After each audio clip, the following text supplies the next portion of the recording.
আসসালামু আলাইকুম এভরিওয়ান, আমি Mohammad Shimul Islam, CSC department 49 intact.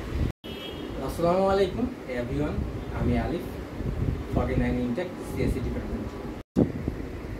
Hello guys, I am Sohag Hasan, intake 49 department of CSC. তো আজকে আমাদের প্রজেক্টে আমরা ইউজ করছি একটি ডিসপ্লে, একটি আরএফআইডি, একটি সার্ভো মোটর, আর আমাদের প্রজেক্টের নাম হচ্ছে অটোমেটিক টোল সিস্টেম।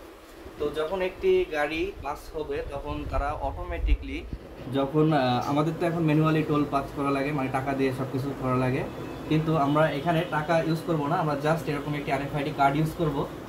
এই কার্ডে আমরা ব্যালেন্স দিয়ে রেখেছি। যখন আমরা কার্ডটি যখন পাঞ্চ করা হবে তখন এখানে অ্যাক্সেস গ্রান্টেড লেখা উঠবে এবং টোল গেট ওপেন হবে। আর 5 সেকেন্ড পরে গাড়ি যখন চলে যাবে তখন অটোমেটিক টোল গেট নিচে নেমে যাবে। সো এখানে আমরা একটি ইমেলের সিস্টেম করছি। যখন আমরা কার্ড পাঞ্চ করব তখন আমাদের একটি ইমেল আসবে। তো এখানে আমাদের ব্যালেন্স শো করাবে, আর আমাদের প্রতিবার কার্ড স্ক্যান করার সময় আমাদের 10 টাকা করে কার্ডের থেকে কেটে নেওয়া হবে। আর যদি আমাদের কার্ডে ব্যালেন্স না থাকে, যেমন এই কার্ডটিতে আমাদের ব্যালেন্স ভরা হয় নাই, তো এটা যখন আমরা পাঞ্চ করব তখন আমাদের অ্যাক্সেস ডিনাইড দেখাবে এবং আমাদের সার্ভো মোটর তখন কাজ করবে না। আর এটা না, যদি অন্য কোনো কার্ডও আমরা ইউজ করি তখন এখানে কোনো অ্যাক্সেস ডিনাইড দেখাবে এবং সার্ভো মোটর থেকে কোনো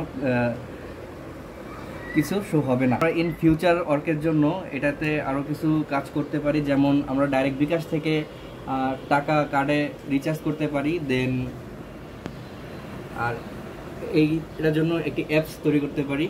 ধন্যবাদ।